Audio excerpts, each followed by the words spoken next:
আসসালামু আলাইকুম আপুরা, মেয়েটির ঘটনা শুনতে চ্যানেলটিকে সাবস্ক্রাইব করে দিবেন। এই মেয়েটি সত্যিই খুব হতভাগা দুঃখিনী ছিল, সৎ মায়ের ঘরে।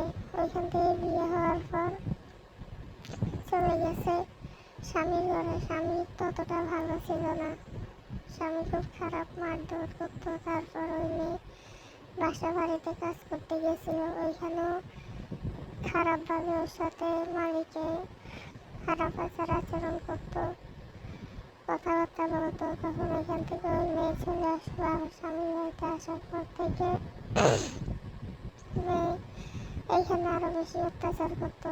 তাই আমি আবার অন্য জায়গায় বাসা ভাড়া নিয়েছিল। নেওয়ার পরে সে এইখানে থাকতে থাকতে ভালোই ছিল। যখন মেয়েটা হলো ওই সময় স্বামীর বাড়িতে আবার চলে আসতো। ওইখান থেকে শুরু অশান্তি। শাশুড়ির সাথে আজকে একটা, কালকে একটা, পরশু একটা, এরকম হতে হতে শেষ পর্যন্ত মেয়েটি আর ধৈর্য ধরতে পারেনি।